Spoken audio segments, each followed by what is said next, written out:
Hello everyone, welcome to study point 2.0। तो friends, आज है 12 अक्टूबर और आज के करंट अफेयर्स के क्लास में आप सभी का हार्दिक स्वागत है। तो आज 12 अक्टूबर में जितने भी इम्पोर्टेंट क्वेश्चंस करंट अफेयर्स के बनेंगे सभी हम इस वीडियो में देखेंगे, ठीक है। तो बिना टाइम वेस्ट किए चलिए वीडियो को स्टार्ट करते हैं। अगर आप इस चैनल में नए हैं तो चैनल को सब्सक्राइब जरूर कीजिएगा। तो चलिए पहले क्वेश्चन को देखते हैं। तो आज का करंट अफेयर्स का जो पहला क्वेश्चन है वो आप लोगों की स्क्रीन के ऊपर है, देखिए। पहला क्वेश्चन है, हाल ही में किस मंत्रालय द्वारा चीता टास्क फोर्स का गठन किया गया है? बहुत इंपॉर्टेंट क्वेश्चन है, आपको याद रखना है। हाल ही में किस मंत्रालय द्वारा चीता टास्क फोर्स का गठन किया गया है? तो इसका करेक्ट आंसर हो जाएगा केंद्रीय पर्यावरण मंत्रालय, ठीक है।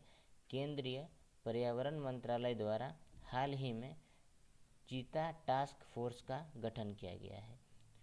तो यहाँ पे आपको याद रखना होगा कि जो अभी करंट में खेल मंत्री कौन है, तो करंट में खेल मंत्री जो है उसका नाम आपको याद रखना है, वो है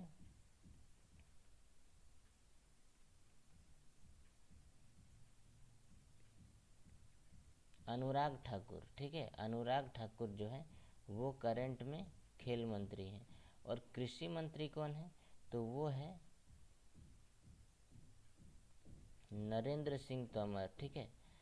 नरेंद्र सिंह तोमर। नरेंद्र सिंह तोमर कौन है? खेल मंत्री। और रक्षा मंत्री आप सभी को पता होगा, ये है राजनाथ सिंह। राजनाथ सिंह है रक्षा मंत्री। तो हाल ही में जो चीता टास्क फोर्स का गठन हुआ है ये हुआ है केंद्रीय पर्यावरण मंत्रालय द्वारा, ठीक है। तो ये क्वेश्चन आपको आ गया होगा समझ में। अब चलते हैं अगले क्वेश्चन के ऊपर। तो अगला क्वेश्चन क्या है, देखिए। अगला क्वेश्चन आपके स्क्रीन के ऊपर ये रहा। क्वेश्चन को पढ़िए कि जो यूनिसेफ है, यूनिसेफ की हालिया रिपोर्ट के अनुसार किस दक्षिण पूर्व एशियाई देश में 10 लाख से अधिक लोग विस्थापित हुए हैं? तो इसका सही आंसर हो जाएगा म्यांमार। म्यांमार में ऐसा हुआ है। तो यूनिसेफ की हालिया रिपोर्ट के अनुसार म्यांमार देश में 10 लाख से अधिक लोग विस्थापित हुए हैं। तो फ्रेंड्स, यहाँ पे म्यांमार की बात हुई है। तो देखिए, म्यांमार की यहाँ पे बात हुई है। तो सबसे पहले म्यांमार की राजधानी कहाँ है वो हम लोग देखेंगे। उसके बाद म्यांमार के बारे में और भी कई सारी चीज़ें देखेंगे।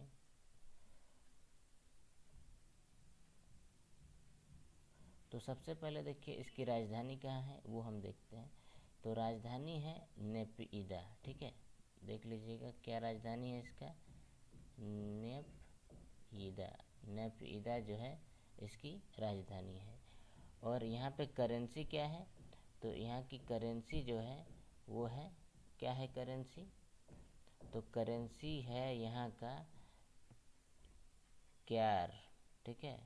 क्यार जो है यहाँ की करेंसी है। करेंसी करेंसी है क्यार। और नेपियदा जो है वो यहाँ की राजधानी है। और करंट में यहाँ के अगर राष्ट्रपति देखा जाए, राष्ट्रपति कौन है यहाँ के करंट में, तो राष्ट्रपति है यू विन मिंट। इसको बोलते हैं विन मिंट, ठीक है। विन मिंट जो है वो यहाँ के करंट में राष्ट्रपति है। अब यहाँ पे अफ़गानिस्तान के बारे में कुछ देख लेते हैं। तो अफ़गानिस्तान की राजधानी आप सभी को पता होगा, काबुल यहाँ की राजधानी है। और यहाँ का सबसे बड़ा शहर कौन है, नगर, तो वो काबुल ही है सबसे बड़ा नगर। मुद्रा जो है यहाँ का अफ़गानिस्तान का मुद्रा क्या है, अफ़गानी रुपया है। रुपया अफ़गानी रुपया है यहाँ की करेंसी। और यहाँ का पीएम कौन है अफ़गानिस्तान का, तो अफ़गानिस्तान का पीएम आपको याद रखना है अशरफ गनी, ठीक है। अशरफ गनी जो है यहाँ के पीएम है। अब यहाँ पे बात हुई है किसकी, श्रीलंका। तो श्रीलंका के बारे में देख लेते हैं हम लोग, श्रीलंका के बारे में। तो श्रीलंका जो है, तो श्रीलंका की राजधानी क्या है? तो श्रीलंका की दो राजधानियां हैं, एक है विधायी राजधानी और एक विधायी राजधानी है और एक है न्यायिक राजधानी। तो विधायी राजधानी कौन है? तो विधायी राजधानी है श्री जयवर्धनेपुरम कोट्टे, ठीक है, श्री जयवर्धनेपुरम कोट्टे जो है इसकी विधायी राजधानी है, और कार्यपालक और न्यायिक राजधानी है कोलंबो। और अगर श्रीलंका का सबसे बड़ा शहर पूछा जाए तो वो कोलंबो ही है, ठीक है। तो अब देखिए यूक्रेन के बारे में भी कुछ देख लेते हैं। तो यूक्रेन की राजधानी सबसे पहले जो है वो क्या है? सबसे पहले यूक्रेन की राजधानी को आपको पता करना है। यूक्रेन की राजधानी है कीव और यहाँ की करेंसी है रिवनिया। देखिए क्या है? रिवनिया। रिवनिया जो है यहाँ की करेंसी है। और यहाँ के राष्ट्रपति कौन है? तो राष्ट्रपति यहाँ के हैं जेलेंस्की, वोलोदिमिर जेलेंस्की। कौन है? जेलेंस्की, वोलोदिमिर जेलेंस्की राष्ट्रपति हैं। और पीएम अगर पूछा जाए तो पीएम है व्लादिमीर ग्रोयसमन है, ठीक है, व्लादिमीर गोयसमन, व्लादिमीर गोयसमन यहाँ के पीएम हैं। तो ये सारे चीज़ आपको क्वेश्चन आप एक ही देखे हैं, लेकिन बाकी जितने सारे बताया गया है सब कंट्री के बारे में वो एग्ज़ाम में पूछे जाते हैं, तो वो सब भी आपको याद रखना है। सीएम पीएम कौन है, कैपिटल, करेंसी, ये सारी चीज़ें पूछी जाती है। तो चलते हैं अगले क्वेश्चन के ऊपर। ये सब चीज़ आप लोगों ने देख लिया होगा। तो अगला प्रश्न देखिए, अगला प्रश्न क्या है? अगला प्रश्न इम्पोर्टेंट है, पूछा गया है हाल ही में धर्म परिवर्तन करने वाले दलितों के लिए अनुसूचित जाति एससी की स्थिति की जांच के लिए गठित आयोग के प्रमुख कौन हैं? तो इसका करेक्ट आंसर हो जाएगा केजी बालकृष्णन। केजी बालकृष्णन जो है इस आयोग के प्रमुख हैं। तो इसका करेक्ट आंसर हो जाएगा ए। और अगर आपको पूछा जाए ये जो विजय सांपला है ये किस आयोग के अध्यक्ष हैं? तो इसका करेक्ट आंसर हो गया ये जो है एससी आयोग के अध्यक्ष है, ठीक है, एससी आयोग के अध्यक्ष हैं विजय सांपला।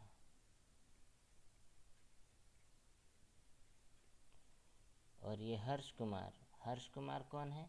तो ये है एसटी आयोग के अध्यक्ष, एसटी आयोग के अध्यक्ष हैं।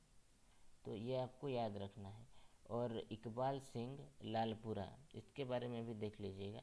ये जो है ये अल्पसंख्यक आयोग के अध्यक्ष हैं।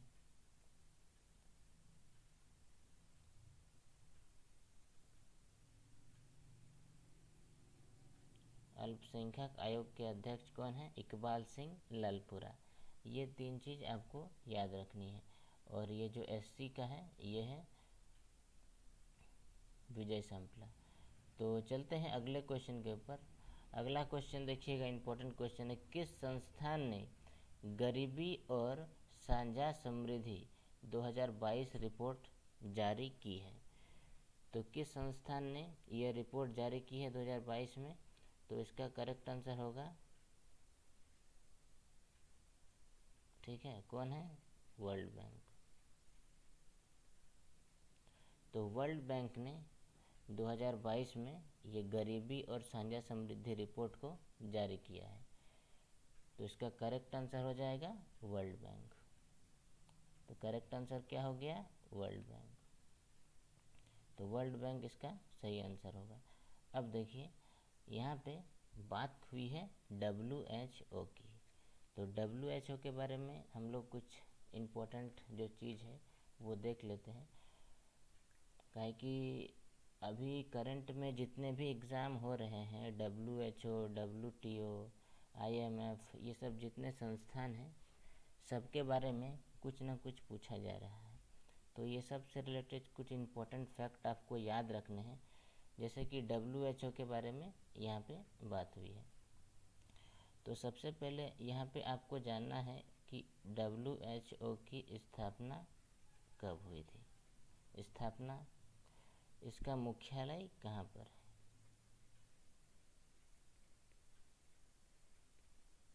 इसका मुख्यालय कहाँ पर है और इसके सदस्य देश कितने हैं? इस सब में कुछ भी एक चीज़ जो है कभी न कभी पूछा जाता है।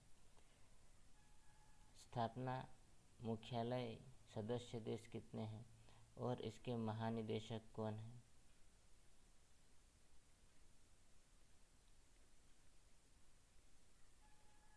महानिदेशक। तो सबसे पहले देखिए, स्थापना जो हुई थी इसकी 1948 को हुई थी, ठीक है। WHO की स्थापना हुई थी 1948 को। कब? 7 अप्रैल को, ठीक है। ये 7 अप्रैल 1948 को स्थापना हुई थी WHO को। इसीलिए 7 अप्रैल को क्या मनाया जाता है विश्व में? 7 अप्रैल को विश्व स्वास्थ्य दिवस मनाया जाता है, ठीक है। क्या मनाया जाता है? विश्व स्वास्थ्य दिवस। विश्व स्वास्थ्य दिवस जो है वो मनाया जाता है हर 7 अप्रैल को। और 7 अप्रैल 1948 को WHO की स्थापना हुई थी। इसका मुख्यालय जो है वो कहाँ पर है? इसका मुख्यालय है जिनेवा शहर में। किस देश में है? स्विट्जरलैंड। तो स्विट्जरलैंड जिनेवा में इसका मुख्यालय है। सदस्य देश की संख्या कितनी है यहाँ पे? तो 194 WHO के सदस्य देशों की संख्या है। महानिदेशक कौन है करंट में इसके WHO के? तो महानिदेशक हैं, जो याद रखना है, टेड्रोस एडहानम है, ठीक है।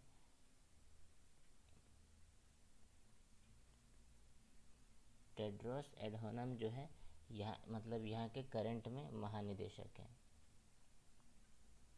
और भारत इसका सदस्य देश है। इसका सदस्य देश भारत भी है। भारत जो है इसका सदस्य देश है। और अगर पूछा जाए भारत में इसका मुख्यालय कहाँ है, इसका भारतीय मुख्यालय या फिर दक्षिण पूर्वी एशियाई कार्यालय, तो इसका करेक्ट आंसर क्या हो जाएगा? दिल्ली में, ठीक है, नई दिल्ली में इसका भारतीय मुख्यालय बोलिए या फिर दक्षिण पूर्व एशियाई कार्यालय, ये दिल्ली में है। और भारत जो है WHO का सदस्य कब बना, पूछा जा सकता है। तो 12 जनवरी 1948 को, 12 जनवरी 1948 को भारत जो है WHO का सदस्य बना है। तो अब चलिए देखते हैं अगला फैक्ट क्या है। WHO के बारे में इतनी चीज़ें आपको याद रखनी है। यहाँ पे दूसरा शब्द जो है वो है IMF। IMF के बारे में कुछ चीज़ें जान लेते हैं हम लोग। तो IMF की स्थापना कब हुई थी? सबसे पहले स्थापना जो हुई थी इसकी वो जुलाई 1944 को। तो इसकी स्थापना हुई थी जुलाई 1944 को IMF। इसका पूरा नाम क्या है? अंतर्राष्ट्रीय मुद्रा कोष, इंटरनेशनल मनी फंड, ठीक है। इसका मुख्यालय है वाशिंगटन DC में। संयुक्त राज्य अमेरिका की राजधानी वाशिंगटन DC में IMF का मुख्यालय है। और ये जो स्थापना हुई थी IMF की 1944 में, तो ये किस सम्मेलन के द्वारा हुई थी, कभी पूछा जा सकता है। तो आपको बताना है ब्रिटेन वुड्स सम्मेलन, ठीक है। ब्रिटेन वुड्स सम्मेलन के द्वारा इसकी स्थापना हुई थी 1944 को। और इसके सदस्य देश की अगर बात करें तो 189 है, ठीक है। 189 जो है 189 इसके सदस्य देश हैं। और एक चीज़ जो आपको याद रखनी है, इम्पोर्टेंट है, जब तक कोई देश अंतर्राष्ट्रीय मुद्रा कोष का सदस्य नहीं बनता तब तक इसे विश्व बैंक की शाखा में सदस्यता नहीं मिलती है। ये चीज़ आपको याद रखनी है। अगर वो आईएमएफ का सदस्य नहीं बनेगा तो वो वर्ल्ड बैंक का भी सदस्य नहीं बनेगा। यानी कि आईएमएफ के जितने भी कंट्री सदस्य देश में है वो सारे ही वर्ल्ड बैंक में है। तो जितने सदस्य देश 189 इसका है, वर्ल्ड बैंक का भी 189 ही है। ये चीज़ आपको याद रखना है। अब देखिए WTO के बारे में भी कुछ इम्पोर्टेंट चीज़ें देख लीजिएगा। तो WTO की स्थापना जो हुई थी वो 1 जनवरी को हुई थी, ठीक है, 1 जनवरी 1995 को ये हुई थी स्थापना, 1 जनवरी 1995 को। इसका मुख्यालय है जिनेवा शहर में, ठीक है, इसका मुख्यालय है जिनेवा, स्विट्जरलैंड में। इसके सदस्य देश है 160 WTO के, और महानिदेशक आपको याद रखना है रॉबर्टो अजेवेदो, ठीक है। इसके जो महानिदेशक हैं वो है रॉबर्टो अजेवेदो, ये याद रखना है आपको। रॉबर्टो अजेवेदो जो है ये कौन है, तो ये है महानिदेशक। तो WTO के बारे में इतनी चीज़ें। और वर्ल्ड बैंक के बारे में आपको याद रखना है, वर्ल्ड बैंक की जो स्थापना हुई थी 1944 को हुई थी। इसका मुख्यालय है वाशिंगटन DC में, और इसका सदस्य देश आप लोग को बता दिया हूँ, 189 इसके सदस्य देश हैं। और डेविड माल्पस जो है, डेविड माल्पस ये कौन है, तो ये वर्ल्ड बैंक के जो है अध्यक्ष हैं। कितने नंबर के अध्यक्ष हैं, तो ये 13वें क्रम के अध्यक्ष है डेविड माल्पस। एक चीज़ आपको नोट करके रखना है, याद रखने वाली चीज़ है कि अमेरिका जो है विश्व बैंक का सबसे बड़ा शेयर धारक है, ठीक है। अमेरिका क्या है, तो USA जो है, याद रखना है, USA वर्ल्ड बैंक का, WB शॉर्ट में, वर्ल्ड बैंक का सबसे बड़ा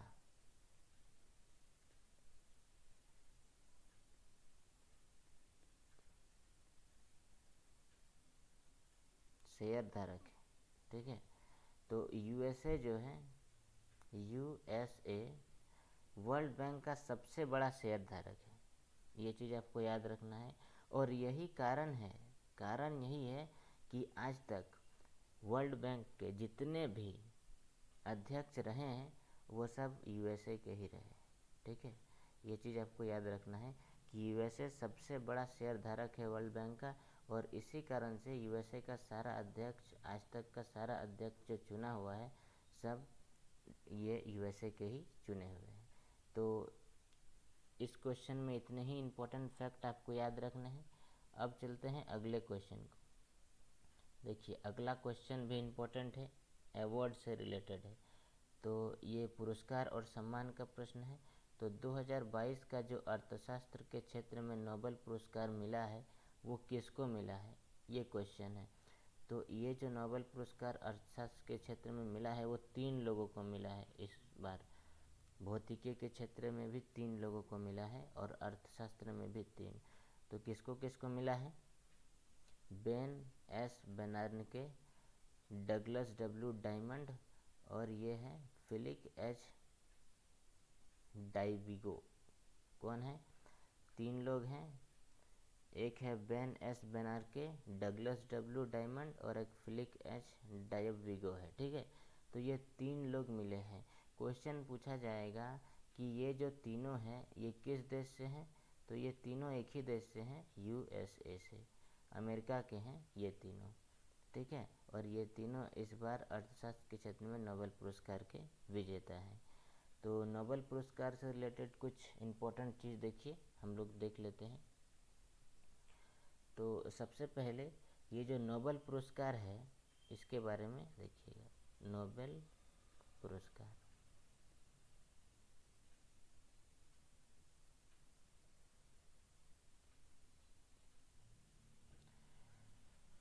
तो नोबेल पुरस्कार की शुरुआत तो ये शुरुआत 1901 से नोबेल पुरस्कार की शुरुआत हुई। तो ये किसकी याद में दिया जाता है?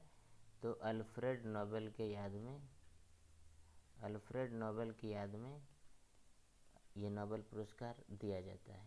ठीक है, तो इस बार 2022 में जो नोबेल पुरस्कार मिला है, तो कुछ महत्वपूर्ण नोबेल पुरस्कार को हम लोग देख लेते हैं। तो जैसे कि शांति के क्षेत्र में किसको मिला है? तो शांति के क्षेत्र में नोबेल पुरस्कार इस बार किसको मिला है? तो शांति के क्षेत्र में 3 लोगों को मिला है। तो तीनों का नाम बता देते हैं आपको। तो एक है शांति का नोबेल जो मिला है 3 लोगों में से, एक का नाम है एलेस वियालिया। ठीक है, एलेस वियालियास्की। ठीक है, ये एलेस जो है वियालिया ये शांति के क्षेत्र में 2022 में नोबेल पुरस्कार के विजेता है। अगर पूछा जाए किस देश से है, तो बेलारूस। और एक शांति के क्षेत्र में नोबेल पुरस्कार मिला है किसको? मेमोरियल को। तो मेमोरियल क्या है? मेमोरियल एक संस्था है।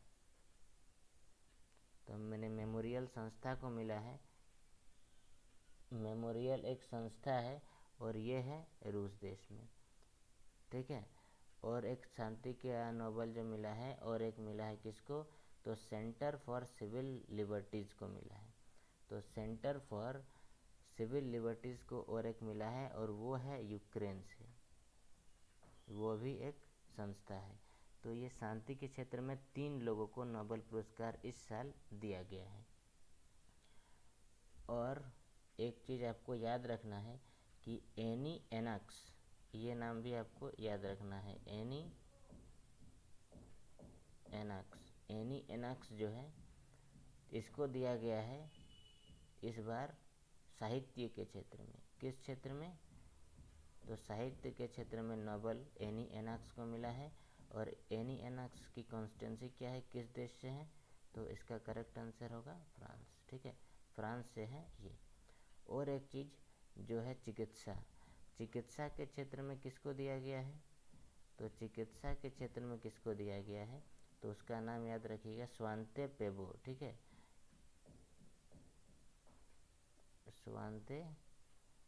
स्वांते पेबो को दिया गया है चिकित्सा के क्षेत्र में।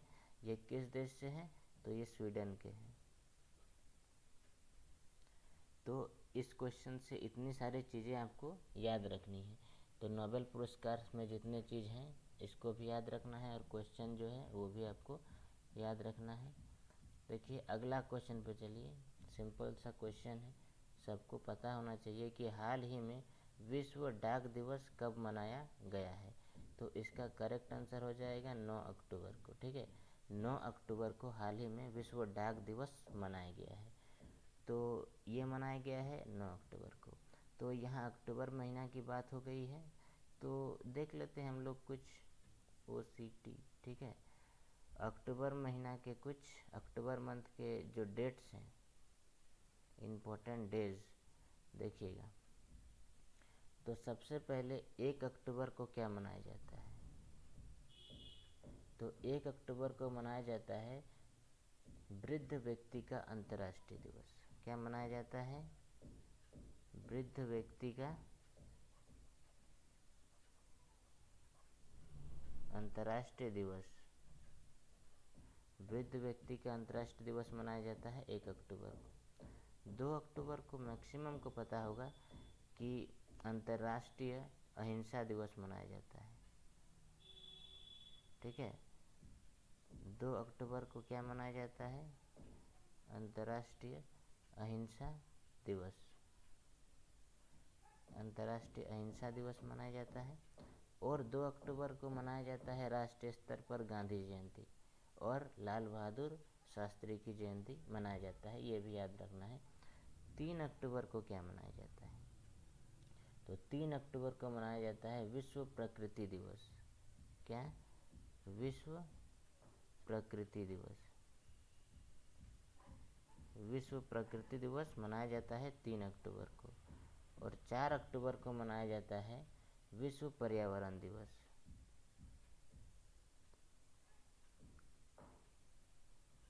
विश्व पर्यावरण दिवस मनाया जाता है 4 अक्टूबर को। 5 अक्टूबर को क्या मनाया जाता है? विश्व शिक्षक दिवस मनाया जाता है। विश्व शिक्षक दिवस मनाया जाता है 4 अक्टूबर को। ये 5 अक्टूबर को। 6 अक्टूबर को मनाया जाता है कुछ नहीं।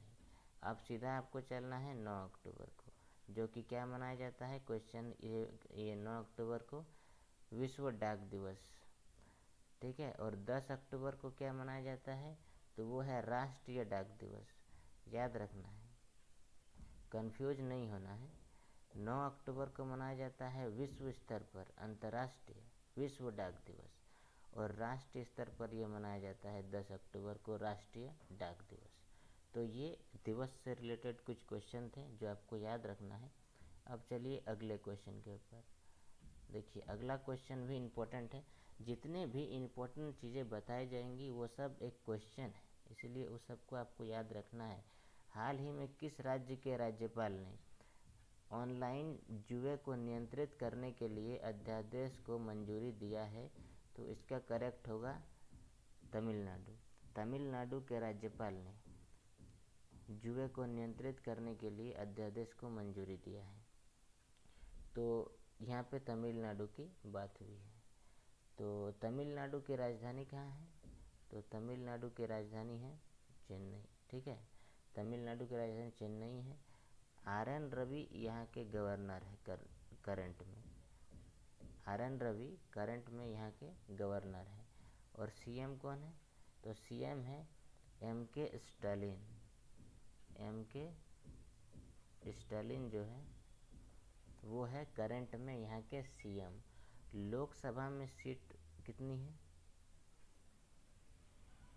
लोकसभा में सीटों की संख्या है 39। और राज्यसभा में सीटों की संख्या है 18। यह आपको याद रखना है। अगला तमिलनाडु का स्टैटिक जीके में क्वेश्चन पूछा जाता है अधिकतर। राज्य के नदी, राज्य के जो प्रमुख लोक नृत्य हैं उन सब के बारे में। प्रमुख फोक डांस, हिंदी में लोक नृत्य कहेंगे। तो तमिलनाडु में कुछ प्रमुख नदियां हैं, जैसे कि सबसे प्रमुख है कावेरी नदी है, बेल्लार नदी है, अमरावती है, उसके बाद पालार है। उसके बाद प्रमुख लोक नृत्य देखिए, सबसे प्रमुख लोक नृत्य यहाँ का है भारतनाट्यम प्रमुख लोक नृत्य है।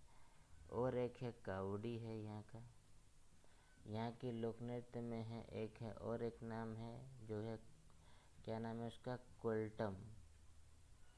कोल्टम जो है यहाँ का प्रमुख लोक नृत्य में ये भी है। और एक का नाम कूभी करके कुछ है। तो ये तमिलनाडु से रिलेटेड कुछ इम्पोर्टेंट चीज़ें आपको याद रखनी है। तो फ्रेंड्स वीडियो काफ़ी लंबी हो चुकी है। साथ ही क्वेश्चन आज करंट अफेयर्स का हम लोग इस वीडियो में देखेंगे। क्वेश्चन तो बहुत कम थे, लेकिन बहुत सारी चीज़ें हम लोगों ने देखी सभी क्वेश्चन के अंदर में। तो फ्रेंड्स वीडियो अच्छा लगा हो तो लाइक कीजिएगा, नहीं हो तो डिसलाइक कीजिए, कोई दिक्कत नहीं है। बस पढ़िए आराम से, और कुछ नहीं है। तो आज के लिए इतना ही। आज 12 अक्टूबर का क्लास हम लोगों ने किया।